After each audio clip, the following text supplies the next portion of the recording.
السلام عليكم ورحمة الله وبركاته. الحمد لله رب العالمين، والصلاة والسلام على رسوله الأمين وعلى آله وصحبه أجمعين، أما بعد فاتقوا الله يا عباد الله.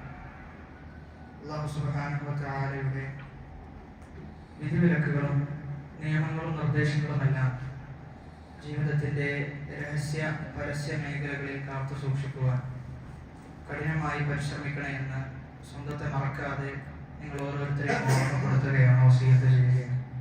റബ്ബ് അനുഗ്രഹിക്കുമാറാകട്ടെ. അള്ളാഹുവിൻ്റെ അപാരമായ അനുഗ്രഹമെന്നാണ് ഒരു റമദാനിന് കൂടി സാക്ഷിയാകുവാൻ നമുക്ക് ഏവർക്കും തൗഫീഖ് ലഭിച്ചിരിക്കുകയാണ്. അതോടൊപ്പം തന്നെ റമദാൻ എന്തുകൊണ്ട് ഇത്രയും അധികം ശ്രേഷ്ഠമായി എന്നതിന് പണ്ഡിതന്മാർ പറയാറുള്ളത്, സയ്യിദു ശുഹൂർ, മാസങ്ങളിൽ വെച്ച് ഏറ്റവും ഉന്നതമായ മാസമാണ്, മാസങ്ങളുടെ നേതാവാണ് റമദാൻ. എന്തുകൊണ്ട് റമദാനിന് ആ ശ്രേഷ്ഠത, ആ പവിത്രത ലഭിച്ചു? ശഹ്റു റമദാൻ അല്ലദീ ഉൻസില ഫീഹിൽ ഖുർആൻ, ഖുർആൻ ഇറങ്ങിയ മാസമായതുകൊണ്ട്. അതുകൊണ്ട് തന്നെ ഈ മാസത്തിൽ നമ്മൾ നമ്മുടെ സമയം ചെലവഴിക്കുന്നതിൽ, സമയം വിനിയോഗിക്കുന്നതിൽ ഏറ്റവും കൂടുതൽ നമ്മൾ ശ്രദ്ധ കൊടുക്കേണ്ടത് വിശുദ്ധ ഖുർആനിന്റെ പാരായണത്തിലും വിശുദ്ധ ഖുർആനിന്റെ പഠനത്തിലുമാണ് എന്നതിൽ യാതൊരു സംശയവുമില്ല. റസൂലുള്ളാഹി സ്വല്ലല്ലാഹു അലൈഹി വസല്ലമ ഈ ഒരു ഇരുത്തത്തെക്കുറിച്ച്, വിശുദ്ധ ഖുർആൻ പഠിക്കുന്ന സദസ്സിനെ കുറിച്ച് പറയുന്നത്, മാ ജലസ ഖൗമുൻ യദ്കുറൂന അല്ലാഹ അസ്സ വജല്ല ഇല്ലാ നാദാഹും മുനാദിൻ മിനസ് സമാ. ആരെങ്കിലും ഒരു വിഭാഗം ആളുകൾ അവർ അല്ലാഹുവിനെ കുറിച്ച് സംസാരിച്ചു കൊണ്ടിരിക്കുകയാണ്, വിശുദ്ധ ഖുർആനിനെ കുറിച്ച് സംസാരിച്ചു കൊണ്ടിരിക്കുകയാണ്. അങ്ങനെയെങ്കിൽ ആകാശത്ത് നിന്ന് ഒരാൾ വിളിച്ചു പറയുന്ന, ഖൂമു മഗ്ഫൂറൻ ലക്കും, നിങ്ങൾ ആ സദസ്സിൽ നിന്ന്, സദസ്സ് കഴിഞ്ഞാൽ എഴുന്നേറ്റ് കൊള്ളുക, നിങ്ങളുടെ പാപങ്ങളെല്ലാം പൊറുക്കപ്പെട്ടിട്ടുണ്ട് എന്നാണ്. ഖദ് ബദ്ദലത് സയ്യിആതുകും ഹസനാത്ത്, നിങ്ങളുടെ എല്ലാ തിന്മകളും അത് നന്മകളാക്കി മാറ്റപ്പെട്ടിട്ടുണ്ട് എന്ന് ആ സദസ്സിൽ ഇരുന്ന ആളുകളോട് പറയും എന്ന് റസൂലുള്ളാഹി സ്വല്ലല്ലാഹു അലൈഹി വസല്ലം.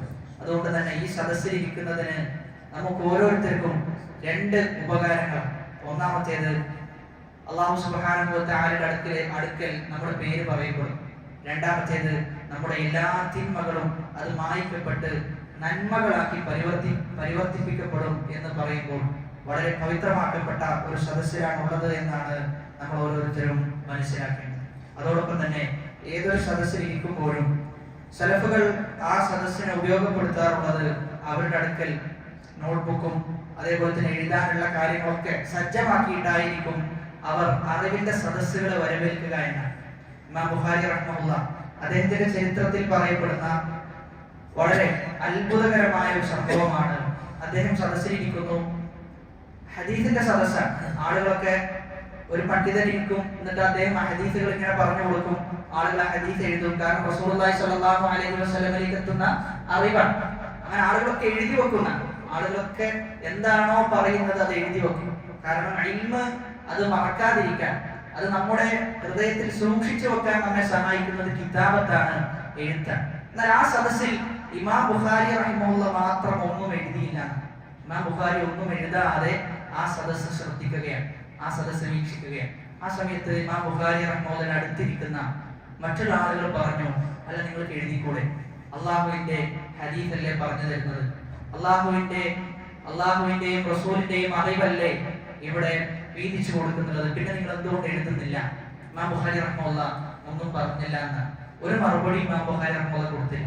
എന്നിട്ട് അവസാനം എല്ലാം കഴിഞ്ഞതിന് ശേഷം ഇമാം ബുഖാരി റഹ്മത്തുള്ളാഹി അദ്ദേഹം പറഞ്ഞ ഒന്നാമത്തെ ഹദീസ് മുതൽ അവസാനത്തെ ഹദീസ് വരെ അദ്ദേഹത്തിന്റെ മനപ്പാടത്തിൽ നിന്ന് പറഞ്ഞു കൊടുത്തു എന്ന്, ഹിഫ്ളിൽ നിന്ന് പറഞ്ഞു കൊടുത്തു എന്ന്.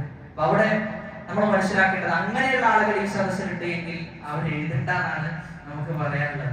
ഇനി അതല്ല, മറിച്ചാണ് എങ്കിൽ എന്ത് ചെയ്യണം? നമ്മൾ എഴുതണം. അതല്ലെങ്കിൽ എവിടെയെങ്കിലും നമ്മുടെ ഫോണിലോ മറ്റോ എഴുതി വെക്കുക എന്നുള്ളത് ഏറ്റവും നല്ല സൽക്കർമ്മത്തിന്റെ ഗണത്തിലാണ് പെടുക എന്നുള്ളതിൽ സംശയമില്ല. അതുകൊണ്ട് എഴുതാൻ സാധിക്കുന്ന ആളുകളൊക്കെ എഴുതണം, പ്രത്യേകിച്ചും വിശുദ്ധ ഖുർആനിന്റെ അറിവാണ്. ഇൻഷാ അല്ലാഹ് നമ്മൾ ഇന്ന് വിശദീകരിക്കാൻ ഉദ്ദേശിക്കുന്ന സൂറത്തുൽ കഹ്ഫ്. കഴിഞ്ഞ ഒരുപാട് മാസങ്ങൾ, കഴിഞ്ഞ റമദാൻ മുതൽ അൽഹംദുലില്ലാഹ് നമ്മൾ ഈ ഒരു റമദാൻ വരെ എത്തി നിൽക്കുമ്പോൾ ഒരുപാട് സൂറത്തുകൾ നമ്മൾ വിശദീകരിച്ച് കഴിഞ്ഞിട്ടുണ്ട്. പ്രത്യേകിച്ചും നിത്യജീവിതത്തിൽ നമ്മൾ പാരായണം ചെയ്യുന്ന സൂറത്തുൽ മുൽക്ക്, സൂറത്തുൽ സജ്ദ, അതേപോലെ തന്നെ താഴെയുള്ള അവസാനത്തെ ജുസ്ഇലുള്ള ചെറിയ ചെറിയ സൂറത്തുകളെല്ലാം അതിലധിക സൂറത്തുകൾ നമ്മൾ വിശദീകരിച്ച് കഴിഞ്ഞതാണ്. അപ്പൊ അതുകൊണ്ട് തന്നെ നിത്യജീവിതത്തിൽ നമ്മൾ പാരായണം ചെയ്യുന്ന സൂറത്താണ് സൂറത്തുൽ കഹ്ഫ് എന്നതുകൊണ്ടാണ് ഈ സൂറത്ത് നമ്മൾ തിരഞ്ഞെടുത്തിട്ടുള്ളത്. അപ്പൊ അതുകൊണ്ട് കഴിഞ്ഞ സൂറത്തുകളൊക്കെ പഠിക്കാൻ ഉദ്ദേശിക്കുന്ന ആളുകൾ നമ്മുടെ ചാനലിൽ പോയി കഴിഞ്ഞാൽ അത്തരം സൂറത്തുകളൊക്കെ ലഭ്യമാണ്. അതോടൊപ്പം തന്നെ ഈ മാസം, ഈ റമദാനിൽ നമ്മൾ ഉദ്ദേശിക്കുന്നത് സൂറത്തുൽ കഹ്ഫിന്റെ വിശദീകരണമാണ്. അല്ലാഹു സുബ്ഹാനഹു വ തആല കൃത്യമായി വിശദീകരിക്കുവാനും അത് ജീവിതത്തിൽ ഉൾക്കൊള്ളുവാനും ഒക്കെയുള്ള തൗഫീഖ് നമുക്ക് ഏവർക്കും പ്രദാനം ചെയ്യുമാറാകട്ടെ. സൂറത്തുൽ കഹ്ഫിനെ കുറിച്ച് പറയുമ്പോൾ രണ്ട് പേരുകളിലാണ് സൂറത്തുൽ കഹ്ഫ് അറിയപ്പെട്ടിട്ടുള്ളത്. ഒന്ന് സൂറത്തുൽ കഹ്ഫ് എന്ന പേരിലും, രണ്ട് സൂറത്തു അസ്ഹാബുൽ കഹ്ഫ് എന്ന പേരിലും ഈ സൂറത്ത് അറിയപ്പെട്ടിട്ടുണ്ട്. അസ്ഹാബുൽ കഹ്ഫിന്റെ ചരിത്രം ഈ സൂറത്തിൽ പ്രതിപാദിക്കുന്നത് കൊണ്ടാണ് സൂറത്തു അസ്ഹാബുൽ കഹ്ഫ് എന്ന പേര് ഈ സൂറത്തിന് ലഭിച്ചത്. ഈ സൂറത്തിന് ഒരുപാട് ശ്രേഷ്ഠതകളുണ്ട്. നമ്മൾ ഏതാനും ചില ശ്രേഷ്ഠതകൾ മാത്രം പറയുകയാണ്. അതിൽ ഒന്നാമത്തേത് അന്ന ഖിറാഅത സൂറത്തുൽ കഹ്ഫി സബബുൻ ലിനുസൂലിസ് സകീന, സമാധാനം ഇറങ്ങാനുള്ള കാരണമാണ് സൂറത്തുൽ കഹ്ഫിന്റെ പാരായണം. ഒരിക്കൽ ഒരു സഹാബി വരെയും അദ്ദേഹം സൂറത്തുൽ കഹ്ഫ് പാരായണം ചെയ്യുകയാണ്. അങ്ങനെ പാരായണം ചെയ്ത സന്ദർഭത്തിൽ അദ്ദേഹത്തിന്റെ വീട്ടിലൊരു മൃഗമുണ്ട്. പാരായണം ചെയ്തപ്പോൾ മേഘങ്ങളൊക്കെ തടിച്ചുകൂടി. ആ മൃഗത്തിന്റെ മുകളിലായി മേഘങ്ങളൊക്കെ തടിച്ചുകൂടി. അദ്ദേഹം പേടിച്ചു. എന്നിട്ട് അദ്ദേഹം റസൂലിനോട് ഈ സംഭവം പറഞ്ഞു. ആ സമയത്ത് നബി സല്ലല്ലാഹു അലൈഹി വസല്ലം പറഞ്ഞു, ഇഖ്റ ഫുലാൻ, നീ അത് ഓതിക്കോ, നീ ഭയപ്പെടേണ്ടതില്ല. അങ്ങനെ എന്തെങ്കിലും ഉണ്ടായി എന്ന് വിചാരിച്ച് നീ ഭയപ്പെടേണ്ട. ഫഇന്നഹ സകീനതു നസലത് ലിൽ ഖുർആൻ ഔ തനസ്സലത് ലിൽ ഖുർആൻ. സൂറത്തുൽ കഹ്ഫ് എന്നത് സമാധാനത്തിന്റെ സൂറത്താണ്. അതുകൊണ്ട് ഭയപ്പെടാതെ നീ പാരായണം ചെയ്തോ എന്ന് ആ സഹാബിയോട് പറഞ്ഞു എന്നാണ്. നാളെയാണ് നമ്മെ സംബന്ധിച്ചിടത്തോളം സൂറത്തുൽ കഹ്ഫ് പാരായണം ചെയ്ത് സുന്നത്തായ ദിവസം. അതിൽ തന്നെ അന്ന് രാത്രി പാരായണം ചെയ്യുന്നതിനേക്കാളും ശേഷമുള്ള പകലിൽ പാരായണം ചെയ്യലാണ് ഏറ്റവും ഉത്തമം എന്നുകൂടി എന്ത് ചെയ്യണം, നമ്മൾ മനസ്സിലാക്കണം. രണ്ടാമത്തേത് അതിന്റെ ശ്രേഷ്ഠതയായി പറയപ്പെട്ടിട്ടുള്ളത് ഇസ്മത്തുൻ മിനദ് ദജ്ജാൽ, ദജ്ജാലിൽ നിന്നുള്ള സുരക്ഷ സൂറത്തുൽ കഹ്ഫിന്റെ ആദ്യത്തെ 10 ആയത്തുകൾ പാരായണം ചെയ്ത ആളുകൾക്ക് ലഭിക്കുന്ന. നവാസ് ഇബ്നു സമആൻ റളിയല്ലാഹു അൻഹു ഉദ്ധരിക്കുന്ന ഹദീസിൽ റസൂലുള്ളാഹി സ്വല്ലല്ലാഹു അലൈഹി വസല്ലം പറയുകയാണ്, ഫമൻ അദ്റകഹു മിൻകും ഫൽയഖറ അലൈഹി ഫവാതിഹ സൂറത്തുൽ കഹ്ഫ്. നിങ്ങളിൽ ആരെങ്കിലും ഒരാൾ ദജ്ജാൽ വരുന്ന സമയത്ത് നിങ്ങൾ ആ സന്ദർഭത്തിൽ ഉണ്ട് എങ്കിൽ ദജ്ജാലിനെതിരെ ആയിക്കൊണ്ട് നിങ്ങൾ ഈ പറയുന്ന സൂറത്തുൽ കഹ്ഫിലെ ആദ്യത്തെ ആയത്തുകൾ നിങ്ങൾ പാരായണം ചെയ്തു കൊള്ളുക എന്നാണ് നബി സല്ലല്ലാഹു അലൈഹി വസല്ലം പറയുന്നത്. അപ്പോൾ അതുകൊണ്ട് തന്നെ അതിന്റെ ആദ്യത്തെ 10 ആയത്തുകൾ മനഃപ്പാഠമാക്കി വെക്കുക എന്നത് ഏറെ ശ്രേഷ്ഠകരമാണ്. മൂന്നാമത്തേത് അന്നഹാ മിൻ സുവരിൽ അതീഖ വമിൻ ഖദീമി മാ ഹുഫിള ഇൻദ സ്വഹാബ. റസൂലുള്ളാഹി സ്വല്ലല്ലാഹു അലൈഹി വസല്ലം പറയുകയാണ്, സൂറത്തു ബനൂ ഇസ്രായീൽ വൽ കഹ്ഫ് വമറിയം വതാമ വൽ അംബിയ ഹുന്ന മിനൽ ഇതാഖിൽ അവ്വൽ വഹുന്ന മിൻ തിലാദി. ആദ്യമായി മക്കയിൽ ഇറങ്ങിയ സൂറത്താണ് ഇത്, സൂറത്തുൽ കഹ്ഫ്. അതോടൊപ്പം തന്നെ മിൻ അവ്വലി മാ അഖദ്തുഹു വതഅല്ലംതുഹു ബിമക്ക, മക്കയിൽ ആദ്യമായി ഞാൻ പഠിച്ചതും ഞാൻ ഉൾക്കൊണ്ടതുമായ സൂറത്താണ് സൂറത്തുൽ കഹ്ഫ് എന്ന് പ്രത്യേകം റസൂലുള്ളാഹി സ്വല്ലല്ലാഹു അലൈഹി വസല്ലം പറഞ്ഞിട്ടുണ്ട്. നാലാമത്തേത് ഈ സൂറത്തിലുള്ള ആയത്തുകളെല്ലാം മുഹ്കമാണ്. ചില ആയത്തുകൾ എന്ത് ചെയ്യും, ആയത്തുകൾ അവതരിച്ചിട്ടുണ്ടാകും, പക്ഷെ ആയത്തിന്റെ ഹുക്മ് നസ്ഖായിട്ടുണ്ടാകും. ആയത്തിന്റെ ഹുക്മ് ഇന്ന് നിലവിലുണ്ടാകില്ല. അങ്ങനെയുള്ള ചില ആയത്തുകളുണ്ട്. എന്നാൽ സൂറത്തുൽ കഹ്ഫിലെ എല്ലാ ആയത്തുകളും മുഹ്കമായ ആയത്തുകളാണ്. മുഹ്കമായ ആയത്തുകൾ ഒരിക്കലും എന്തിന് വിധേയമാകൂല, നസ്ഖിന് വിധേയമാകൂല എന്ന്. അപ്പൊ ഈ പറയുന്ന സൂറത്തുൽ കഹ്ഫിൽ എത്ര ആയത്തുണ്ടോ ആ ആയത്തുകളെല്ലാം എല്ലാം അമൽ ചെയ്യാനുള്ള ആയത്താണ് എന്നാണ് പറഞ്ഞു വന്നതിന്റെ ചുരുക്കം. ഇനി എന്താണ് ഈ സൂറത്തിന്റെ ലക്ഷ്യം? ഈ സൂറത്തിൽ എന്താണ് അടങ്ങിയിട്ടുള്ളത്? ഒന്നാമത്തേത് ശരിയായ വിശ്വാസത്തിലേക്കുള്ള ക്ഷണമാണ് ഈ സൂറത്തിലുള്ളത്. യഥാർത്ഥ കറകളഞ്ഞ തൗഹീദിലേക്കുള്ള ക്ഷണം, കറകളഞ്ഞ വിശ്വാസത്തിലേക്കുള്ള ക്ഷണം ഈ സൂറത്തിൽ അടങ്ങിയിട്ടുണ്ട്. രണ്ടാമത്തേത് ഏറ്റവും നല്ല സ്വഭാവത്തിലേക്ക്, ഏറ്റവും നല്ല സ്വഭാവത്തിലേക്ക് ഈ സൂറത്ത് നമ്മെ ക്ഷണിക്കുന്നുണ്ട്. മൂന്നാമത്തേത് ഏറ്റവും നല്ല ചിന്തയിലേക്ക്, വിശ്വാസപരമായും അതേപോലെ തന്നെ സ്വഭാവപരമായും എന്തൊക്കെയുണ്ടോ അതിലെല്ലാം ഏറ്റവും നല്ല ഒരു ക്ഷണമാണ് ഈ സൂറത്ത് എന്നതിൽ യാതൊരു സംശയവുമില്ല. ഇനി ഈ സൂറത്തിൽ അടങ്ങിയിട്ടുള്ള വിഷയങ്ങൾ ഏകദേശം 12ഓളം വിഷയങ്ങൾ ഈ സൂറത്തിൽ അടങ്ങിയിട്ടുണ്ട് എന്നാണ്. അതിൽ ഒന്നാമത്തേത് അള്ളാഹുവിന്റെ ഹംദിനെ കുറിച്ചാണ് ഈ സൂറത്തിന്റെ തുടക്കത്തിൽ പറഞ്ഞു വെക്കുന്നത്. രണ്ടാമത്തേത് ദുനിയാവ് എന്നത് പരീക്ഷണത്തിന്റെ കേന്ദ്രമാണ്. അപ്പൊ അതുകൊണ്ട് തന്നെ നിങ്ങൾ ആ ദുനിയാവിനെ വരവേൽക്കേണ്ടതും നിങ്ങൾ ദുനിയാവിനെ കാണേണ്ടതും പരീക്ഷണത്തിന്റെ ലോകമായിട്ടാണ്. അല്ലാതെ എന്തല്ല, കാലാകാലം താമസിക്കാനുള്ള കേന്ദ്രമായിട്ടല്ല നിങ്ങൾ ദുനിയാവിനെ കാണേണ്ടത് എന്ന ഒരു ധ്വനി കൂടി ഈ സൂറത്തിലുണ്ട്. മൂന്നാമത്തേത് അസ്ഹാബുൽ കഹ്ഫിന്റെ ചരിത്രം ഈ സൂറത്തിൽ പറയപ്പെടുന്നുണ്ട്. നാലാമത്തേത് സാഹിബുൽ ജന്നത്തി, 2 പൂന്തോട്ടക്കാരുടെ ചരിത്രം ഈ സൂറത്തിൽ പ്രതിപാദിക്കുന്നുണ്ട്. അഞ്ചാമത്തേത് ദുനിയാവിനെ കുറിച്ച് ഒരുപാട് ഉപമ, എന്താണ് ദുനിയാവിലെ ജീവിതം എന്നതും ഉദ്ദേശിക്കുന്നത് എന്നതിനുള്ള ഉപമ ഈ സൂറത്തിൽ ഉൾക്കൊണ്ടിട്ടുണ്ട്. ആറാമത്തേത് ഖിയാമത്ത് നാളിൽ സംഭവിക്കുന്ന എന്തൊക്കെ സംഭവ വികാസങ്ങളുണ്ടോ അതിന്റെ എല്ലാം ഏകദേശം ചെറിയൊരു ചുരുക്കമെങ്കിലും ഈ സൂറത്തിൽ കടന്നുപോയിട്ടുണ്ട്. എട്ടാമത്തേത് അള്ളാഹുവിന്റെ സുന്നത്തിൽപ്പെട്ടതാണ് അള്ളാഹു അക്രമം ചെയ്യുന്ന ആളുകളെ, തിന്മ ചെയ്യുന്ന ആളുകളെ അള്ളാഹു പിടികൂടുകയും എന്നാൽ അതേ സമയത്ത് നന്മകൾ ചെയ്യുന്ന, എന്നാൽ ജീവിതത്തിൽ അറിയാതെ തിന്മ വന്നു പോകുന്ന ആളുകൾ അവർക്ക് അള്ളാഹു ചെയ്യും, അവർക്ക് അവരുടെ സമയം നീട്ടിക്കൊടുക്കുന്ന. ഒൻപതാമത്തേത് മൂസാ നബി അലൈഹിസ്സലാത്തു വസ്സലാമയും അതോടൊപ്പം തന്നെ ഖിദർ അലൈഹിസ്സലാം, ഇവർ രണ്ടുപേരും തമ്മിലുള്ള സംഭാഷണം ഈ സൂറത്തിൽ നടക്കുന്നുണ്ട്. ഇവർ രണ്ടുപേരും തമ്മിൽ യാത്ര പുറപ്പെടുകയും ആ യാത്രയിൽ ഒരുപാട് അനുഭവങ്ങൾ ഉണ്ടാവുകയും അങ്ങനെ ആ ചരിത്രം കൂടി ഈ സൂറത്തിൽ അടങ്ങിയിട്ടുണ്ട്. 11ാമത്തേത് ഇബ്താലു ശിർകി വവഈദു അഹ്ലിഹി വബയാനു മാ അഅദ്ദ അല്ലാഹു ലിൽ മുഅ്മിനീൻ, ശിർക്കിനെ നിഷേധിക്കുകയും ശിർക്കിനെ നിരാകരിക്കുകയും അതോടൊപ്പം തന്നെ അല്ലാഹു സുബ്ഹാനഹു വ തആല മുഅ്മിനീങ്ങൾക്ക് എന്താണോ ഒരുക്കി വെച്ചിട്ടുള്ളത് അതിനെക്കുറിച്ച് ഈ സൂറത്തിൽ പറയുന്നുണ്ട്. മറ്റൊന്ന് ദുൽഖർനൈനെ കുറിച്ച് ഈ സൂറത്തിൽ അവസാനത്തിൽ പ്രതിപാദിക്കുന്നുണ്ട്. ഏറ്റവും അവസാനം അള്ളാഹുവിന്റെ അറിവിനെ കുറിച്ചാണ്, അള്ളാഹുവിന്റെ അറിവിന്റെ വ്യാപ്തിയെ കുറിച്ചും അള്ളാഹുവിന്റെ അറിവ് എല്ലാത്തിനെയും ചുഴന്നു നിൽക്കുന്നുണ്ട് എന്നതിനെ കുറിച്ചെല്ലാം ഈ സൂറത്തിൽ പ്രതിപാദിച്ചിട്ടുണ്ട്. ഇതാണ് ചുരുക്കി പറഞ്ഞു കഴിഞ്ഞാൽ സൂറത്തുൽ കഹ്ഫിൽ ഉൾക്കൊണ്ടിട്ടുള്ളത്. സൂറത്ത് അവതരിച്ചിട്ടുള്ളത് മക്കയിലാണ്. ഈ പറയുന്ന ഒരുപാട് ചരിത്രങ്ങൾ ഒറ്റ സൂറത്തിൽ അല്ലാഹു സുബ്ഹാനഹു വ തആല കൊണ്ടുവന്നിട്ടുണ്ട്. അതിൽപ്പെട്ട ഒരു സൂറത്താണ് സൂറത്തുൽ കഹ്ഫ്. ഈ സൂറത്തുൽ കഹ്ഫ് ആരംഭിക്കുന്നത് എന്തുകൊണ്ടാണ്? അൽഹംദുലില്ലാഹ്. എന്നാ തൊട്ട് മുമ്പുള്ള സൂറത്ത് ഏതാ? സൂറത്തുൽ കഹ്ഫിന്റെ തൊട്ട് മുമ്പുള്ളത് സൂറത്തുൽ ഇസ്രാ ആണ്. ഇസ്രാ ആരംഭിക്കുന്നതോ സുബ്ഹാനല്ലാഹ്, കഹ്ഫ് ആരംഭിക്കുന്നത് അൽഹംദുലില്ലാഹ്. ഇനി സൂറത്തുൽ ഇസ്രാഇന്റെ തന്നെ അവസാനമോ, അവസാനത്തെ ആയത്തോ വഖുലിൽ ഹംദുലില്ലാഹ്. സാധാരണ ദിക്റുകൾ പഠിപ്പിക്കുന്ന സമയത്ത് റസൂലുള്ളാഹി സ്വല്ലല്ലാഹു അലൈഹി വസല്ലം പറയുന്നത് സുബ്ഹാനല്ലാഹ് വൽഹംദുലില്ലാഹ് വലാ ഇലാഹ ഇല്ലല്ലാഹു വല്ലാഹു അക്ബർ. അതുകൊണ്ട് സൂറത്തുൽ ഇസ്രായിൽ എന്ത് ചെയ്തു? സുബ്ഹാനല്ലാഹ്, അല്ലാഹുവിനെ എല്ലാ പോരായ്മകളിൽ നിന്നും ഉയർത്തി, അല്ലാഹു ഉന്നതനാണ് എന്ന് പറഞ്ഞു. എന്നിട്ട് എന്ത് ചെയ്യണം? അല്ലാഹുവിനെ പുകഴ്ത്താൻ.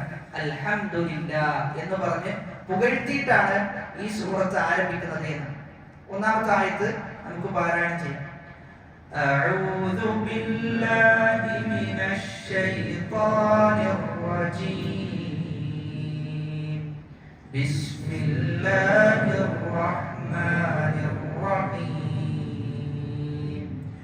അൽഹംദുലില്ലാഹില്ലദീ أنزل على عبده الكتاب ولم يجعل له عوجا قيما لينذر بأسا شديدا من لدنه ويبشر المؤمنين الذين يعملون الصالحات أن لهم أجرا حسنا ماكثين فيه أبدا وينذر الذين قالوا اتخذ الله ولدا ما لهم به من علم ولا لآبائهم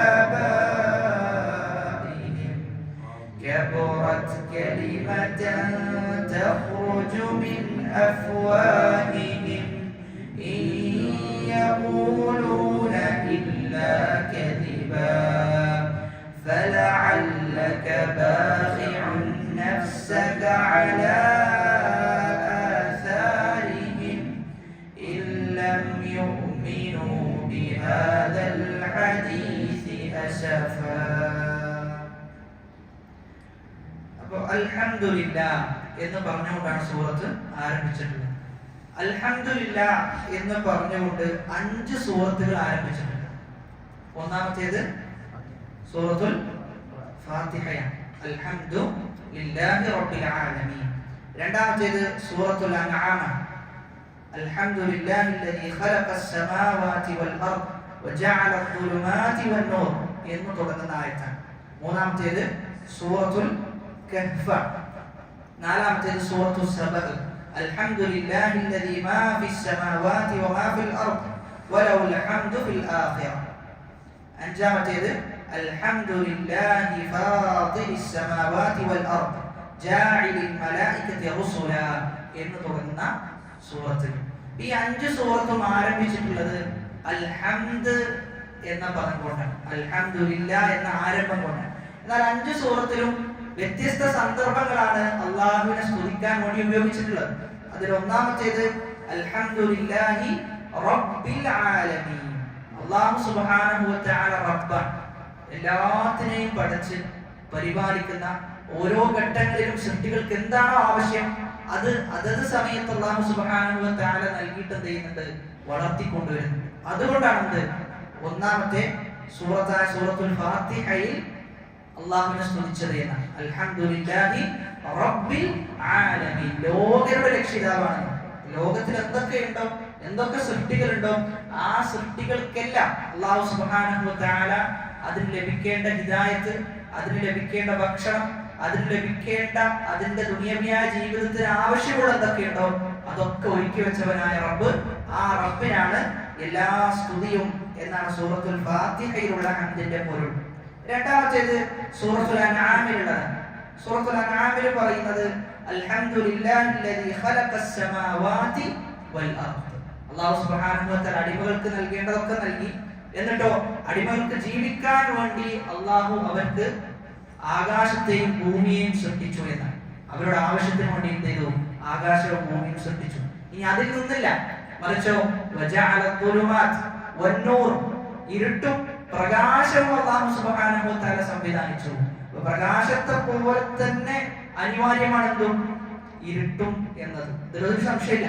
പ്രകാശവും ഇരുട്ടും രണ്ടും എന്താണ്, മനുഷ്യന് ആവശ്യമാണ്. ഉമർ ഇബ്നുൽ ഖത്താബ് റളിയല്ലാഹു അൻഹു പറയുന്നത്, രാത്രി ഇല്ലായിരുന്നെങ്കിൽ ഞാൻ ജീവിക്കാൻ ആഗ്രഹിക്കുമായിരുന്നില്ല എന്ന്. കാരണം രാത്രിയാണ് അവരെ സംബന്ധിച്ചിടത്തോളം അല്ലാഹുവിനോടുള്ള മുനാജാത്തിന്റെ സന്ദർഭം.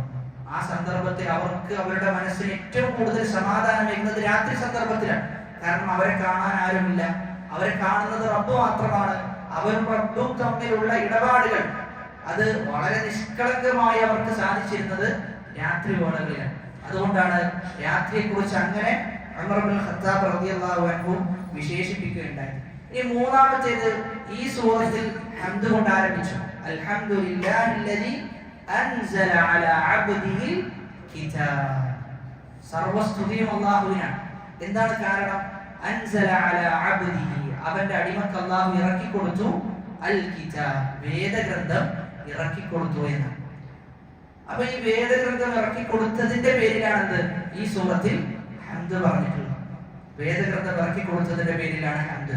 സൂറത്തുർ റഹ്മാനിൽ അല്ലാഹു സുബ്ഹാനഹു വ തആല പറയുന്നത് എന്താ? അർ-റഹ്മാൻ അല്ലമൽ ഖുർആൻ ഖലഖൽ ഇൻസാൻ. മനുഷ്യനെ സൃഷ്ടിച്ചു എന്ന് പറയുന്നതിന് മുമ്പ് തന്നെ എന്ത് പറഞ്ഞു?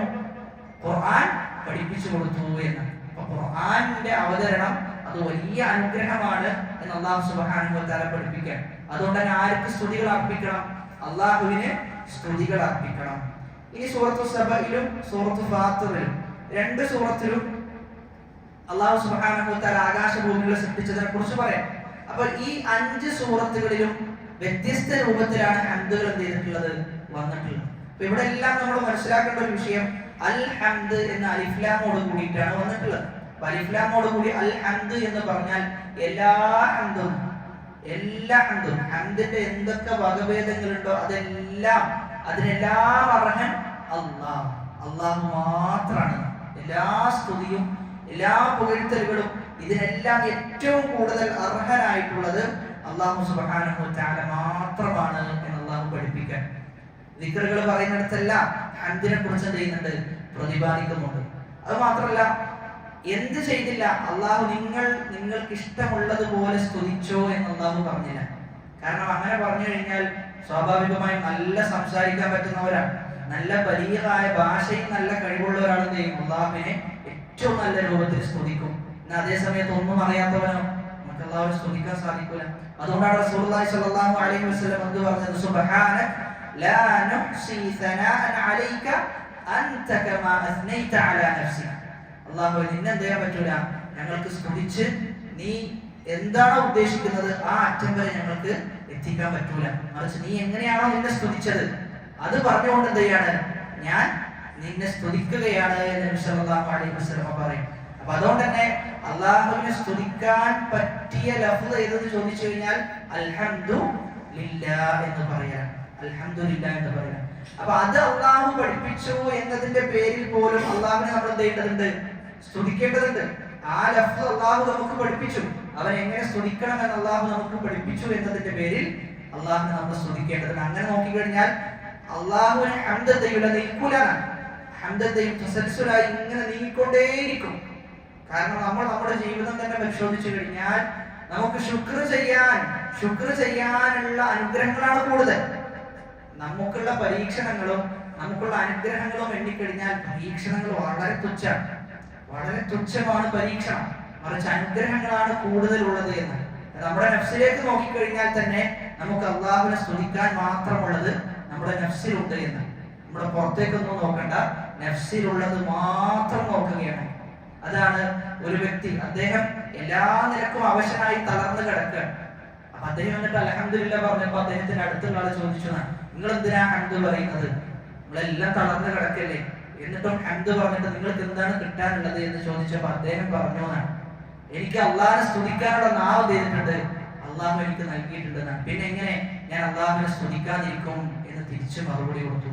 അപ്പൊ അതുകൊണ്ട് മനസ്സിലാക്കേണ്ടത്, പലപ്പോഴും മനുഷ്യൻ പരീക്ഷണങ്ങൾ വന്നു ചേരുമ്പോൾ അനുഗ്രഹങ്ങൾ മറക്കുന്ന അവസ്ഥ മനുഷ്യന്റെ പൊതു സ്വഭാവമാണ്. പരീക്ഷണങ്ങൾ വരുമ്പോഴത്തേയും അനുഗ്രഹങ്ങളെല്ലാം മറക്കും. എന്നാൽ യഥാർത്ഥ മുഅ്മിനീങ്ങളുടെ സ്വഭാവമല്ല അത് എന്ന്. യഥാർത്ഥ മുഅ്മിനീങ്ങളുടെ സ്വഭാവമല്ല അത്. അവരെ സംബന്ധിച്ചിടത്തോളം പരീക്ഷണങ്ങൾ വന്നു കഴിഞ്ഞാൽ പോലും, പരീക്ഷണങ്ങൾ നേരിടേണ്ടി വന്നാൽ പോലും അവർ അല്ലാഹുവിനെ സ്തുതിക്കുകയാണ് ചെയ്യുക. അതാണ് മുഅ്മിനീങ്ങളുടെ ഏറ്റവും വലിയ ഗുണമെന്നത്. റസൂലുള്ളാഹി സ്വല്ലല്ലാഹു അലൈഹി വസല്ലം എന്താ പറഞ്ഞത്? ഇൻ അസാബത്ഹു സറ ശകറ. എന്തെങ്കിലും സന്തോഷം ഉണ്ടായാലോ ശുക്ർ പറയും. ഇനി എന്തെങ്കിലും ലറ ഉണ്ടായാലോ, പ്രയാസം ഉണ്ടായാലോ സബറ, ക്ഷമിക്കുന്ന. അപ്പൊ ഒരു അടിമയുടെ തൗഹീദ് എത്ര കണ്ട് കൂടുതലാണോ അത്ര കണ്ട് പരീക്ഷണത്തിൽ ആ തൗഹീദ് ബോധ്യപ്പെടുന്ന ഒരാളുടെ തൗഹീദ് ഏറ്റവും ഉന്നതമായ തൗഹീദാണെങ്കിൽ, തൗഹീദിന്റെ ഏറ്റവും അവസാനത്തെ സ്ഥാനത്തിലേക്ക് എത്തിയ വ്യക്തിയാണെങ്കിൽ അദ്ദേഹത്തിന് പരീക്ഷണം ബാധിച്ചാൽ അൽഹംദുലില്ലാഹ് പറയും. പരീക്ഷണം ബാധിച്ചാൽ അൽഹംദുലില്ലാഹ് പറയും. എന്നാൽ അതേ സമയത്ത് തൗഹീദ് അത്ര കണ്ട് ഉറച്ചിട്ടില്ലെങ്കിലോ ക്ഷമിക്കാൻ പോലും സാധിക്കൂല എന്നാണ്. ക്ഷമക്ക് പോലും സാധ്യതയില്ല. അതുകൊണ്ടാണ് തൗഹീദാണ് ജീവിതത്തിലെ ഏറ്റവും വലിയ സമാധാനം എന്ന് പണ്ഡിതന്മാർ ആവർത്തിച്ച് പറയാനുള്ള കാരണം. അപ്പൊ പരീക്ഷണങ്ങൾ ബാധിച്ചു കഴിഞ്ഞാൽ നമ്മുടെ ലിസാനിനെ നമ്മൾ പിടിച്ചു വെക്കണം. നമ്മുടെ നാവിനെ എന്ത് ചെയ്യണം? നമ്മൾ പിടിച്ചു വെക്കണം. നാവിൽ നമ്മൾ എന്തെങ്കിലും പറയുകയാണെങ്കിൽ പോലും അതെന്തിനെതിരാണ്? ക്ഷമക്കെതിരാണ്. എനിക്ക് മാത്രം എന്താ ഇങ്ങനെ, അല്ലെങ്കിൽ നമ്മൾ ആ പരീക്ഷണത്തെ കുറിച്ച് എന്ത് ചെയ്യാണ്? ഇങ്ങനെ പറയാം, ഇങ്ങനെയൊക്കെ ഉണ്ട് എന്ന് പറഞ്ഞ് ബാക്കിയുള്ളവരെ ബോധ്യപ്പെടുത്താണ് ഞാൻ എന്തിനാണ്? പരീക്ഷണത്തിലാണ് എന്ന് ബോധ്യപ്പെടുത്താൻ. അപ്പൊ അങ്ങനെയുള്ള സംസാരം പോലും എന്തിനെതിരാണ്? ക്ഷമക്ക് എതിരാണ്. അപ്പൊ ക്ഷമിക്കുകയാണെങ്കിൽ ഒന്നും ചെയ്യില്ല, പിന്നെ അതിനെ കുറിച്ച് സംസാരിക്കുകയില്ല. കാരണം ക്ഷമ എന്ന് പറഞ്ഞത് പിടിച്ചു വെക്കലാണ്. സബ്ർ എന്ന് പറഞ്ഞാൽ പിടിച്ചു വെക്കലാണ്. ഒന്നും ചെയ്യും? അവന്റെ നാവിനെ പിടിച്ചു വെക്കും. അപ്പൊ ഇവിടെ ഈ ആയത്തിൽ പറയുന്നത് അൽഹംദുലില്ലാഹ്, എല്ലാ സ്തുതിയും അല്ലാഹുവിനാണ്. അല്ലദീ, എങ്ങനെയുള്ളവനാണ് അവൻ? അൻസല അലാ അബ്ദിഹി, അൻസല ഇറക്കി കൊടുത്തു, അലാ അബ്ദിഹി അവന്റെ അടിമക്ക് അല്ലാഹു ഇറക്കി കൊടുത്തു. അൻസല എന്നതും അതേപോലെ തന്നെ വിശുദ്ധ ഖുർആനിൽ നസ്സല എന്നും എന്ത് ചെയ്തിട്ടുണ്ട്? പ്രയോഗിച്ചിട്ടുണ്ട്. രണ്ടും വ്യത്യസ്തമാണ്. അൻസല എന്ന് പറഞ്ഞു കഴിഞ്ഞാൽ ഒറ്റയടിക്ക് ഇറക്കുന്നതിനെയാണ് എന്ത് പറയാ? അൻസല എന്ന് പറയാം. നസല എന്ന് പറഞ്ഞാൽ ഘട്ടം ഘട്ടമായി ഇറക്കുന്നതിനാണ്. ഇവിടെ പ്രയോഗിച്ചിട്ടുള്ളത് എന്താ? അൻസല. അല്ലാഹു ഇറക്കി കൊടുത്തു. അലാ അബ്ദിഹി, ആർക്കാണ്? അവന്റെ അടിമക്കാണ് ഇറക്കി കൊടുത്തത്. റസൂല് എന്നല്ല പ്രയോഗിച്ചത്, എന്താ പ്രയോഗിച്ചത്? അബ്ദ് എന്നാണ് പ്രയോഗിച്ചത്. കാരണം റസൂല് എന്ന പദവിയെക്കാളും അള്ളാഹുവിനോട് ചേർത്തി പറയാൻ ഏറ്റവും നല്ലത് ഏതാ? അബ്ദ് എന്ന പദവിയാണ്. അതാണ് സുബ്ഹാനല്ലദീ അസ്റാ ബിഅബ്ദിഹി ലൈലൻ മിനൽ മസ്ജിദിൽ ഹറാം എന്ന ആയത്ത് വന്നത്. അപ്പൊ അവിടെ പറയുന്നത് അടിമയാണ് എന്നാണ്. അപ്പൊ ഒരു വ്യക്തി, ഒരു മുസ്ലിമായ വ്യക്തി, അവൻ അള്ളാഹുവിന്റെ മുമ്പിൽ തെളിയിക്കേണ്ടത് എന്താ? അവന്റെ അടിമത്വം. ഞാൻ റബ്ബേ നിന്റെ അടിമയാണ് എന്ന് തെളിയിക്കലാണെന്ത്? ജീവിതത്തിന്റെ യഥാർത്ഥ ലക്ഷ്യം എന്ന് പറയുന്നത്. അപ്പൊ അടിമയാണ് എന്ന് തെളിയിക്കണമെങ്കിൽ ഒന്നാമതായി വേണ്ടത് ജീവിതത്തിൽ കിട്ടിയ അനുഗ്രഹങ്ങളെല്ലാം ഫദ്ലാണെന്ന് മനസ്സിലാക്കണം. ജീവിതത്തിൽ എന്തൊക്കെ അനുഗ്രഹങ്ങൾ ഉണ്ടോ അതെല്ലാം അവന്റേതാണെന്ന് മനസ്സിലാക്കാൻ പറ്റൂല. അതുപോലെ തന്നെ അവൻ ആർജിച്ചെടുത്തതാണെന്ന് മനസ്സിലാക്കാൻ പറ്റൂല. മറിച്ചൊക്കെ അള്ളാഹിന്റെ ഫദ്ലാണ്. അള്ളാഹു എനിക്ക് നൽകിയതാണ് എന്ന് അനുഗ്രഹത്തെ കാണുന്ന വ്യക്തി അവൻ അഹങ്കരിക്കൂല. അത് മാത്രല്ല, അവർക്ക് പേടിയായിരിക്കും. റബ്ബ് എപ്പോ വേണമെങ്കിലും എന്ത് ചെയ്യും? എനിക്ക് നൽകിയ അനുഗ്രഹം തിരിച്ചെടുക്കാം. കാരണം ഇത് എന്റേതല്ല, റബ്ബിന്റേതാണ് എന്ന്. അങ്ങനെ ഒരു വ്യക്തി മനസ്സിൽ ഉറപ്പിക്കുമ്പോഴാണ് അവൻ അബുദായി മാറുക. കാരണം അവർക്കറിയാം എല്ലാം നീയാണ് റബ്ബേ, ഞാൻ ഒന്നുമല്ല. എനിക്ക് കിട്ടിയ അനുഗ്രഹങ്ങൾ എല്ലാം നീയാണ് തന്നിട്ടുള്ളത്. പിന്നെ ഞാൻ എങ്ങനെ അഹങ്കരിക്കും? അല്ലെങ്കിൽ പിന്നെ ഞാൻ ആളുകളുടെ മുമ്പിൽ എങ്ങനെ ആളാക്കും? എനിക്കൊന്നിനും വകയില്ല, ഒക്കെ നീയാണ് എന്ന് മനസ്സിലാക്കണം. ഇനി അടുത്തതോ, അങ്ങനെ അവൻ മനസ്സിലാക്കി അള്ളാഹുവിന്റെ ഫദ്ലാണ് എനിക്ക് കിട്ടിയ അനുഗ്രഹം എന്ന് തിരിച്ചറിഞ്ഞാൽ അവൻ അടുത്തതായി ചെയ്യേണ്ടത്, അവൻ തിരിച്ചറിഞ്ഞവനാണ് എന്ന ബോധ്യം പോലും അവൻ ഉണ്ടാകരുത്. ഞാൻ എന്ത് ചെയ്തിട്ടുണ്ട്? ഫദ്ലാണ് എന്നൊക്കെ തിരിച്ചറിഞ്ഞ നല്ല ഒരു അടിമയാണ് എന്ന ബോധ്യം പോലും ആർക്കുണ്ടാകരുത്? ആ അടിമക്ക് ഉണ്ടാകരുത്. അങ്ങനെ എന്ത് ചെയ്യണം? നമ്മൾ അടിമത്വം പഠിച്ചെടുക്കണം. ഇബ്നുൽ ഖയ്യിം റഹിമഹുല്ലാഹ് തന്റെ ത്വരീഖുൽ ഹിജ്റത്തൈൻ എന്ന കിതാബിൽ എങ്ങനെയാണ് ഒരു അടിമ യഥാർത്ഥ അടിമയായി മാറുക എന്ന് വിശദീകരിക്കുന്നു, എന്ന് വളരെ സവിസ്തരം വിശദീകരിക്കുന്നുണ്ട്. അതിൽ പറയുന്നുണ്ട്, ഒരു അടിമക്ക് ഒരിക്കലും ഖനിയാകാൻ പറ്റൂല. യഥാർത്ഥ ഖനിയാരാ? ധനികനാരാ? അല്ലാഹുവാണ്. യഥാർത്ഥ ധനികൻ അല്ലാഹുവാണ്. എന്നാൽ അടിമ അവന് ധന്യത ലഭിക്കുമോ എന്ന് ചോദിച്ചാൽ ധന്യത ലഭിക്കും. പക്ഷെ ആരിലൂടെ അത് ലഭിക്കുള്ളൂ? അല്ലാഹുവിലൂടെ ലഭിക്കുള്ളൂ. ദുനിയാവിലെ ഏത് അനുഗ്രഹങ്ങൾ എടുത്തു നോക്കിക്കഴിഞ്ഞാലും അതിലൊന്നും നമുക്ക് എന്ത് ചെയ്യാൻ പറ്റൂല? ഇതൊക്കെ എന്റെ ധന്യതയുടെ അടയാളമാണെന്ന് നമുക്ക് പറയാൻ പറ്റൂല. ഒരാൾക്ക് നല്ലൊരു അനുഗ്രഹം കിട്ടി, നല്ല സ്വാലിഹായ മകനെ കിട്ടുകയാണെങ്കിൽ നമുക്ക് പറയാൻ എന്ത്? കാരണം ആ മകൻ ആരിലേക്ക് എത്തിക്കും? അള്ളാഹുലേക്ക് എത്തിക്കും. അപ്പൊ അള്ളാഹുലേക്ക് എത്തിക്കുന്ന അനുഗ്രഹങ്ങളെല്ലാം ധന്യതയുടെ അനുഗ്രഹങ്ങളാണ്. അല്ലാത്തതൊക്കെ താഴ്ന്ന ചെറിയ അനുഗ്രഹങ്ങളാണെന്നാണ്. അതൊന്നും അനുഗ്രഹങ്ങളായി പോലും എണ്ണിത്തിട്ടപ്പെടുത്തരുതെന്നാണ്. അതുകൊണ്ട് തന്നെ ജീവിതത്തിൽ എന്ത് അനുഗ്രഹങ്ങൾ ലഭിക്കുമ്പോഴും അത് അള്ളാഹുവിലേക്ക് നമുക്ക് എത്തിക്കാൻ സാധിക്കണം. അള്ളാഹുവിലേക്ക് അതിനെ കണക്ട് ചെയ്യാൻ സാധിക്കണം. അപ്പോഴാണ് ആ അനുഗ്രഹം എന്തായി മാറുക? നമുക്ക് ഏറ്റവും കൂടുതൽ ഉപകരിക്കുക. ഇറക്കി കൊടുത്തു അലാ അബ്ദിഹി, അവന്റെ അടിമക്ക്. അൽ കിതാബ, എന്താ ഇറക്കി കൊടുത്തത്? വേദഗ്രന്ഥം ഇറക്കി കൊടുത്തു, വിശുദ്ധ ഖുർആൻ ഇറക്കി കൊടുത്തു എന്നാണ് പറയുന്നത്. അപ്പൊ ഇവിടെ വിശുദ്ധ ഖുർആൻ ഇറക്കി കൊടുത്തു എന്ന് പറയുമ്പോൾ ഇത് എത്രാമത്തെ സൂറത്താണ്? സൂറത്തുൽ കഹ്ഫ് 18ാമത്തെ സൂറത്താണ്. അപ്പൊ എങ്ങനെ വിശുദ്ധ ഖുർആൻ ഇറക്കി കൊടുത്തു എന്ന് പറയാം? ഇത് 18ാമത്തെ സൂറത്താണല്ലോ. ഈ സൂറത്തിലാണ് പറയുന്നത് വിശുദ്ധ ഖുർആൻ ഇറക്കി തന്നു എന്ന് പറയുന്നത്. അപ്പൊ ഇതിന്റെ ഉദ്ദേശം സൂറത്തുൽ ഖിയാമയിൽ അല്ലാഹു പറഞ്ഞു ഫഇദാ ഖറഅനാഹു ഫത്തബിഅ ഖുർആന. ചില ആയത്തുകൾക്ക് ഒരായത്തിനും എന്തെന്ന് പറയും? ഖുർആൻ എന്ന് പറയും. ഒരു സൂറത്തിനും എന്തെന്ന് പറയും? ഖുർആൻ എന്ന് പറയും. ഇനി ഒരു പേജിനും ഖുർആൻ എന്ന് പറയും. അതാണ് ഇവിടെ പ്രയോഗിച്ചത്. അൻസല അലാ അബ്ദിഹിൽ കിതാബ, അവൻ എന്ത് ചെയ്തു? കിതാബ് ഇറക്കി കൊടുത്തു, വേദഗ്രന്ഥം ഇറക്കി കൊടുത്തു. അപ്പൊ അല്ലാഹു സുബ്ഹാനഹു വ തആല റസൂലുള്ളാഹി സ്വല്ലല്ലാഹു അലൈഹി വസല്ലം വേദഗ്രന്ഥം ഇറക്കി കൊടുക്കുന്നു. ആ വേദഗ്രന്ഥം അനുസരിച്ച് റസൂൽ ജീവിക്കുന്നു, തന്റെ ജീവിതത്തെ ചിട്ടപ്പെടുത്തുന്നു. ആ ചിട്ടപ്പെടുത്തലുകൾക്ക് ശേഷം എന്ത് ചെയ്യണം? അല്ലാഹു ഒരു യാത്ര. ആരിലേക്കുള്ള യാത്ര? റസൂലിനെ കൊണ്ടുപോകണം. ആരിലേക്ക്? അല്ലാഹുവിലേക്ക് കൊണ്ടുപോവുകയാണ്. അതെന്ത് കാരണത്താൽ? വിശുദ്ധ ഖുർആൻ ജീവിതത്തിൽ ഉൾക്കൊണ്ടത് കാരണത്താലാണ്.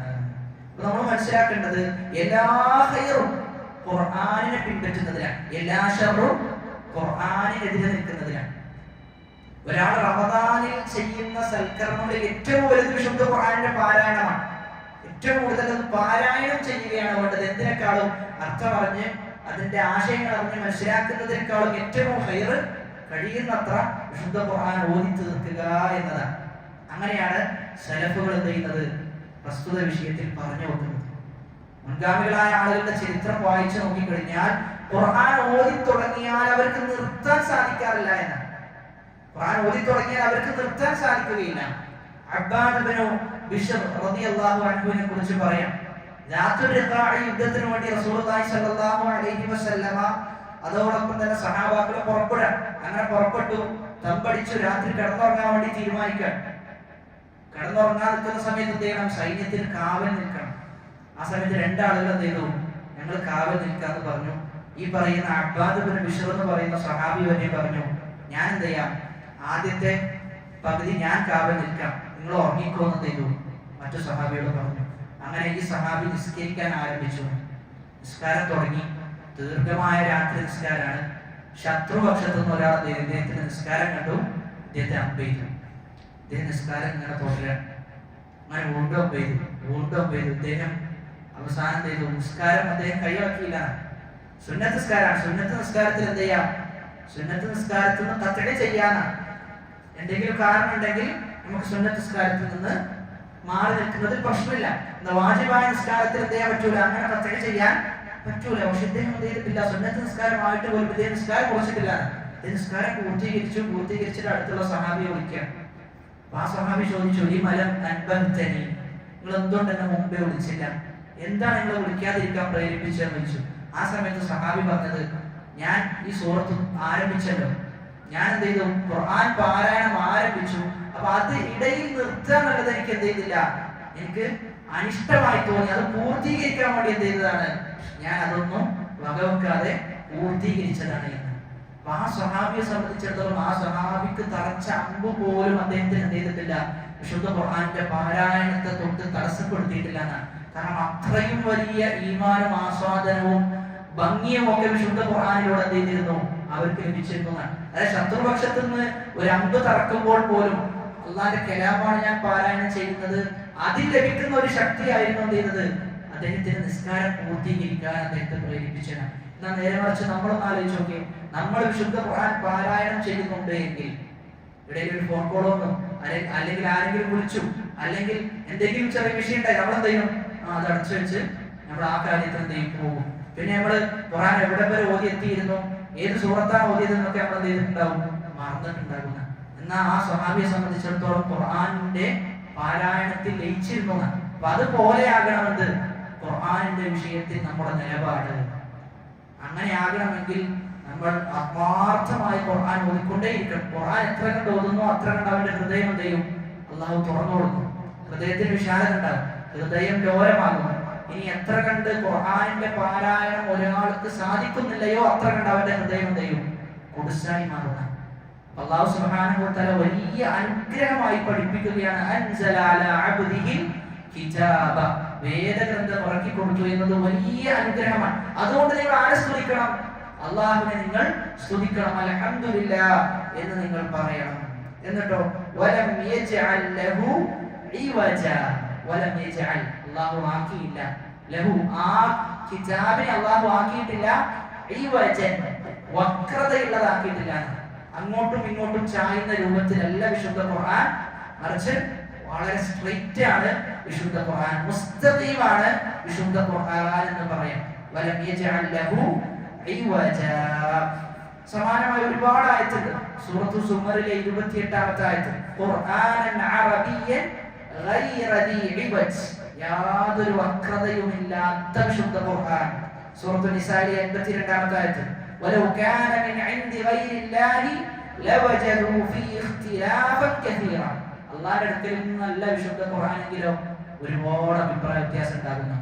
ഒരുപാട് അഭിപ്രായ വ്യത്യാസം. ഒരു മനുഷ്യൻ എഴുതിയ പുസ്തകമാണെങ്കിലോ ചിലപ്പോൾ ആദ്യം എഴുതിയതും പകുതി എഴുതിയതും തമ്മിൽ കോൺട്രഡിക്ഷൻ വരും. അവൻ അറിയാതെ കോൺട്രഡിക്ഷൻ വരും. അതാണ് ചില പണ്ഡിതന്മാരുടെ കിതാബുകൾ വായിച്ചാൽ ചെയ്യും, അവർ ആദ്യത്തിൽ ഒരു കാര്യം സ്ഥാപിച്ചിട്ടുണ്ടാവും, അവസാനത്തിലേക്ക് എത്തുമ്പോൾ ആ കാര്യത്തിന് നേർവിപരീതം സ്ഥാപിക്കുന്നുണ്ടാവും. ഉന്നതന്മാരായ ആളുകളായിരിക്കും, പക്ഷെ അവർക്ക് പോലും ചെയ്യും ചില സമയത്ത് അശ്രദ്ധ വന്നുവിട്ടിട്ടുണ്ടാകുന്ന. അല്ലാഹുവിന്റെ ഖുർആൻ സത്യസന്ധമാണ്, നീതിയിൽ അധിഷ്ഠിതമാണ്. അതിൽ ഒരു അഭിപ്രായ വ്യത്യാസവും അതിൽ അങ്ങോട്ടും ഇങ്ങോട്ടും ക്രോസ് ചെയ്യപ്പെടുന്ന ആയത്തുകൾ പോലും നിങ്ങൾക്ക് കാണിക്കുവാൻ സാധിക്കുകയില്ല. എല്ലാം സത്യസന്ധമാണ്. അതിലുള്ള അഹ്കാമുകളെല്ലാം നീതിയുക്തമാണ്. അതിലെ അഹ്കാമുകൾ കാലത്തിനതീതമാണ്. എല്ലാ കാലത്തെയും വേദിക്കുന്നതാണ് അതിൽ വന്ന എല്ലാ ഹുക്കുമുകളും. അതാണ് വിശുദ്ധ ഖുർആൻ. അതുകൊണ്ട് ആ ഖുർആനിന്റെ പേരിൽ, ആ ഖുർആൻ നിങ്ങൾക്ക് ഇറക്കി തന്നു എന്നതുകൊണ്ട് നിങ്ങൾ എന്ത് ചെയ്യണം? അള്ളാഹുവിനെ നിങ്ങൾ സ്തുതിക്കണമെന്നാണ് ഒന്നാമത്തെ ആയത്തിൽ അല്ലാഹു സുബ്ഹാനഹു വ തആല പറയുന്നത്. എന്നിട്ട് അടുത്ത ആയത്തിലേക്ക് പ്രവേശിക്കുകയാണെങ്കിൽ ഒന്നാമത്തേത് അൽഹംദുലില്ലാഹില്ലദീ അൻസല അലാ അബ്ദിഹിൽ കിതാബ വലം യജ്അൽ ലഹു ഇവജ. എന്നിട്ട് പറയാം ഖയ്യിമൻ. എന്താ ഖയ്യിമൻ എന്ന് പറഞ്ഞു കഴിഞ്ഞാൽ? ചൊവ്വായ നിലയിൽ. ആദ്യം പറഞ്ഞ വക്രതയുള്ളതല്ല. എന്നിട്ട് പറയാം ഖയ്യിമാണ് കിതാബ്. ഖയ്യിമായ കിതാബ്, നേരെയുള്ള ഗ്രന്ഥമാണ് എന്ന് പറയാം. ഏതുപോലെ എന്ന് വെച്ച് കഴിഞ്ഞാല്, ആദ്യം നമ്മൾ ഒരു കാര്യം ഭംഗിയുള്ളതാക്കണമെങ്കിൽ ആദ്യം എന്താ ചെയ്യാം? ഒരു കാര്യം നമുക്ക് നല്ല അലങ്കാരമുള്ളതാക്കണമെങ്കിൽ ആദ്യം വൃത്തിയാക്കണ്ടേ? ആദ്യം അവിടെയുള്ള എല്ലാ മോശത്തരങ്ങളും വൃത്തിയാക്കിയതിനു ശേഷമാണ് നമ്മൾ എന്ത് ചെയ്യാം? അലങ്കരിക്കുക. സാധാരണ റമദാന് മുമ്പ് എന്ത് ചെയ്യും? നനച്ചുകൂടി എന്നൊക്കെ പറയും. ഒക്കെ എന്ത് ചെയ്യും? വൃത്തിയാക്കും. വൃത്തിയാക്കിയിട്ടാണ് ബാക്കിയുള്ളതൊക്കെ എന്ത് ചെയ്യാം? നമ്മൾ ചെയ്യാം. അപ്പൊ അതേപോലെയാണ് വിശുദ്ധ ഖുർആൻ ഇവിടെ ചെയ്തിട്ടുള്ളത്. ആദ്യം എന്ത് പറഞ്ഞു? ഇവജൻ, ഒരു വക്രതയും ഇല്ല എന്ന് പറഞ്ഞു. എന്നിട്ടാണ് എന്ത് പറയുന്നത്? ഖയ്യിമൻ, നേരെയുള്ളതാണ് വിശുദ്ധ ഖുർആൻ എന്ന് പ്രഖ്യാപിക്കുകയാണ്. അതിനാണ് അത്തഖ്ലിയതു ഖബ്ല തഖ്ലിയ. ഒരു കാര്യം അലങ്കരിക്കുന്നതിന് മുമ്പ് നമ്മൾ ആദ്യം ചെയ്യേണ്ടത് എന്താ? ഒരുപാട് മോശത്തരങ്ങളുണ്ട്, അതൊക്കെ നീക്കം ചെയ്യുകയാണ് ചെയ്യേണ്ടത്. വിശുദ്ധ ഖുർആൻ പറയാണ്, വിശുദ്ധ ഖുർആൻ ഇവജല്ല, വക്രതയുള്ളതല്ല, മറിച്ച് ഖയ്യിമാണ്, നേരായ നിലയിലുള്ളതാണ് എന്ന് പറയും. ഖയ്യിമൻ, ചൊവ്വായ നിലയിൽ. എന്തിനു വേണ്ടിയിട്ടാണ്? ലിയുൻദിറ ബഅസൻ ശദീദ.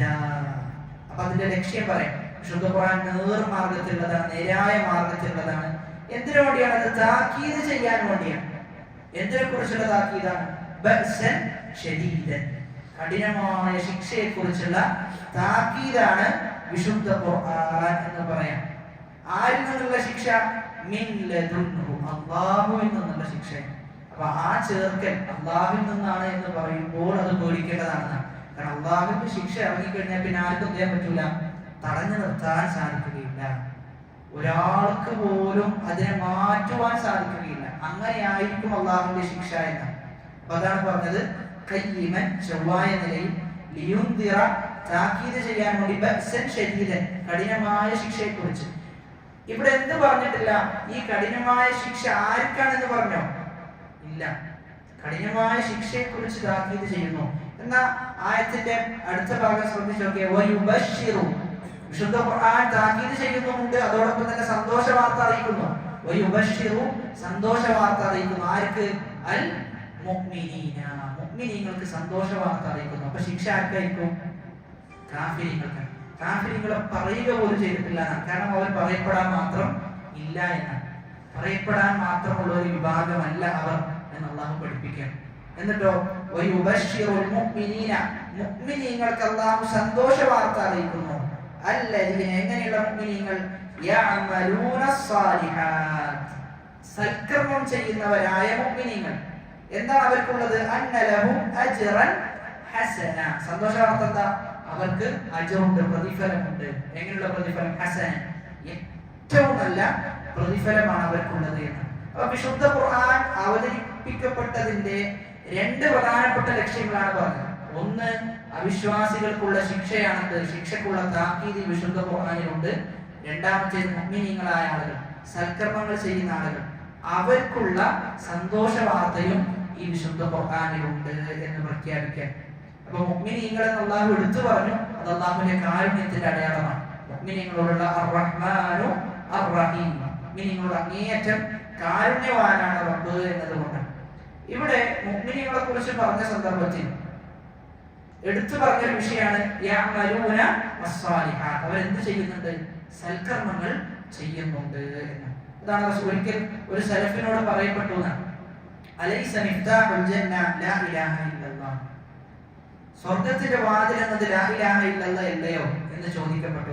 അപ്പോൾ അദ്ദേഹം പറഞ്ഞു ഫമൻ അതാ ബിഹി ഫുതിഹ ലഹു, അതെ അതാണ്, ആരെങ്കിലും ആ ലാ ഇലാഹ ഇല്ലല്ലാഹുമായി വന്നു കഴിഞ്ഞാൽ എന്ത് ചെയ്യും? തുറക്കപ്പെടും. എന്നിട്ട് പറയാണ് വലാകിൻ ഹൽ യുഫ്തഹുൽ മിഫ്താഹു ബിലാ അസ്നാ, പക്ഷേ ഒരു കീ എടുത്ത് നോക്കി കഴിഞ്ഞാൽ എന്തുണ്ടാവും? അതിനൊരു ഷേപ്പ് ഉണ്ടാവും. അപ്പൊ ആ ഷേപ്പ് ഇല്ലാതെ എന്ത് ചെയ്യൂല? നമുക്കൊരു കാര്യം തുറക്കാൻ പറ്റൂല. അപ്പൊ ലാ ഇലാഹ ഇല്ലല്ലാഹ് മിഫ്താഹ് ആണ് എന്ന് പറഞ്ഞു കഴിഞ്ഞാൽ, അത് താക്കോലാണെന്ന് പറഞ്ഞു കഴിഞ്ഞാലും ആ താക്കോലുകൾക്ക് എന്തുണ്ട്? പല്ലുകളുണ്ട്. ആ പല്ലുകളാണെന്ത്? സൽക്കർമ്മങ്ങൾ. അപ്പൊ ലാ ഇലാഹ ഇല്ലല്ലാഹ് ഉണ്ടായാൽ മാത്രം പോരാ, എന്തും വേണം? സൽക്കർമ്മങ്ങളും അവന്റെ ജീവിതത്തിൽ വേണം. അപ്പൊ സൽക്കർമ്മങ്ങളാണ് ഈമാനിന്റെ അടയാളം. ഒരാൾക്ക് ഈമാൻ ഉണ്ട് എന്നതിനെ അറിയിക്കുന്നത് എന്താ? അവന്റെ സൽക്കർമ്മം. സൽക്കർമ്മമില്ലാതെയുള്ള ഈമാൻ അതെന്തോ അത് അവന് ഉപകരിക്കുകയില്ല എന്നാണ് മനസ്സിലാക്കേണ്ടത്. എന്നാൽ ഒരു സൽക്കർമ്മം സ്വീകരിക്കപ്പെടണമെങ്കിൽ 3 കാര്യങ്ങൾ ശ്രദ്ധിക്കണം. അതിൽ ഒന്നാമത്തെ അവന്റെ വിശ്വാസം ചെയ്യണം, ശരിയാകണം. അവന്റെ വിശ്വാസത്തിൽ ശിർക്ക് വന്നു ചേരാൻ പാടില്ല. മൻ ആമില സാലിഹൻ മിൻ ദക്കരിൻ ഔ ഉൻസ വഹുവ മുഅ്മിൻ, ഏതെങ്കിലും ഒരു സ്ത്രീ അതല്ലെങ്കിൽ ഏതെങ്കിലും ഒരു പുരുഷൻ അവൻ അമൽ സ്വാലിഹാത്തുകൾ ചെയ്യുന്നു, എന്തിന്റെ മാനദണ്ഡത്തിൽ? വഹുവ മുഅ്മിൻ, ഈമാൻ ഉണ്ടാകണം. ഈമാൻ ഉണ്ടാകണം എന്നുകൊണ്ട് ഉദ്ദേശിക്കുന്നത് തൗഹീദ് ഉണ്ടാകണം. അപ്പൊ തൗഹീദ് ഉണ്ട് എങ്കിൽ അവനെ സംബന്ധിച്ചിടത്തോളം അവന്റെ സൽക്കർമ്മം സ്വീകരിക്കാനുള്ള ക്വാളിറ്റിയിലേക്ക് എന്ത് ചെയ്തിട്ടുണ്ട്? അവൻ എത്തിയിട്ടുണ്ട് എന്ന്. രണ്ടാമത്തേത് ഇഖ്ലാസ് ഉണ്ടാകണം. വമാ ഉമിറു ഇല്ലാ ലിയഅ്ബുദുല്ലാഹ മുഖ്ലിസീന ലഹുദ്ദീൻ, പൂർണ്ണമായ നിഷ്കളങ്കത അവന്റെ ഇബാദത്തുകളിൽ വന്നു ചേരണം. ഇഖ്ലാസാണ് ഏറ്റവും കഷ്ടമുള്ളത് എന്നാണ്. അതുകൊണ്ടാണ് സലഫുകളൊക്കെ പറയാറുണ്ട് നിയ്യത്തിനേക്കാളും കഠിനമായ മറ്റൊന്നില്ല. നിയ്യത്താണ് ഏറ്റവും പ്രയാസം. കാരണം നിയ്യത്ത് എന്ത് ചെയ്യും? മാറിക്കൊണ്ടേയിരിക്കുന്ന. അതുകൊണ്ട് തന്നെ സലഫുകളുടെ ജീവിതം പരിശോധിച്ചു കഴിഞ്ഞാൽ അവർ ഏറ്റവും കൂടുതൽ ശ്രദ്ധ കൊടുത്തത് ഇഖ്ലാസിനാണ്. അവർ ഏറ്റവും കൂടുതൽ ശ്രദ്ധ കൊടുത്തത് നിഷ്കളങ്കതക്കാണ്. കാരണം നിഷ്കളങ്കത ഇല്ല എങ്കിൽ ചെയ്തു വെച്ചതൊക്കെ എന്ത് ചെയ്യും? ഒരു നിമിഷ നേരം കൊണ്ട് എല്ലാം നിഷ്ഫലമായി പോകും. നിഷ്കളങ്കത ഇല്ല എങ്കിൽ നമ്മുടെ ജീവിതത്തിൽ നമ്മൾ പരിശോധിച്ചു കഴിഞ്ഞാൽ നമ്മുടെ സംസാരങ്ങളിൽ ചിലപ്പോൾ ഇഖ്ലാസ് ഇല്ലായ്മ വരുന്നുണ്ട്, അവസ്ഥകളുണ്ട്. നമ്മുടെ സംസാരങ്ങളിൽ നിഷ്കളങ്കത നഷ്ടപ്പെട്ടു പോകുന്ന അവസ്ഥ ഉണ്ടാകാറുണ്ട്, നമ്മുടെ പ്രവർത്തനങ്ങളിൽ ഉണ്ട്, അങ്ങനെ ഒരുപാടുണ്ട്. അതുകൊണ്ട് തന്നെ സലഫുകൾ അവരുടെ ജീവചരിത്രം വായിക്കുമ്പോൾ നമ്മൾ അത്ഭുതപ്പെട്ടു പോകും. ഇബ്നു മുബാറക് റഹിമഹുല്ലാഹ് അദ്ദേഹം യുദ്ധത്തിന് വേണ്ടി പുറപ്പെടാൻ, റോമക്കാരുമായിട്ടുള്ള യുദ്ധം. അങ്ങനെ യുദ്ധം തുടങ്ങിയിട്ട് എന്ത് ചെയ്യാണ്? ഓരോ ആളുകളും ഒറ്റക്കൊറ്റക്ക് പോരാടാൻ. ഒരു കാഫിറുകളുടെ കൂട്ടത്തിൽ ഒരാൾ വന്നു, എന്നിട്ട് മുസ്ലിങ്ങളുടെ കൂട്ടത്തിൽ ഒരാൾ വരികയാണ്. ഈ കാഫിർ എന്ത് ചെയ്തു? ഈ അവിശ്വാസിയായ മനുഷ്യൻ മുസ്ലിമിനെ വധിച്ചു. രണ്ടാമത്തെ ആൾ വന്നു, രണ്ടാമത്തെ ആളെ വധിച്ചു. മൂന്നാമത്തെ ആൾ വന്നു, മൂന്നാമത്തെ ആളെ വധിച്ചു. നാലാമത്തത് വരുന്നത് ഇബ്നു മുബാറക് റഹിമഹുല്ലാഹ്.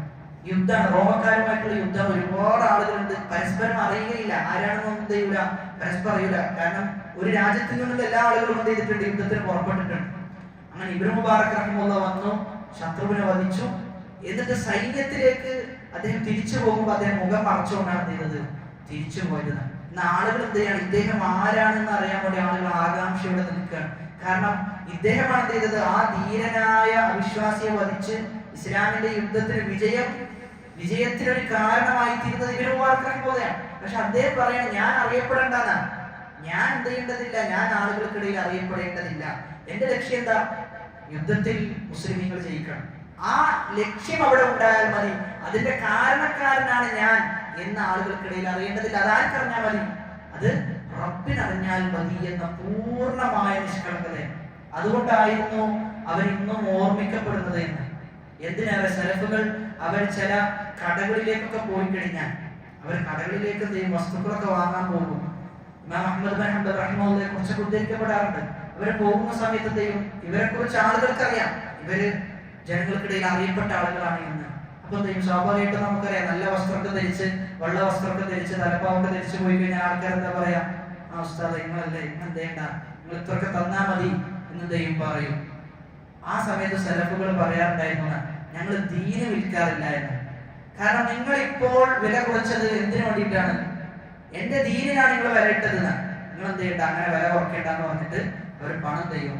എത്രയാണോ അവർ സാധാരണ ആളുകൾക്ക് കൊടുക്കാറുള്ളത് അത്ര കൊടുത്തിട്ട് അവർ പോരുന്ന. കാരണം അല്ലെങ്കിൽ എന്താണ്? അത് ഇഖ്ലാസിന് കോട്ട തട്ടിക്കുന്ന.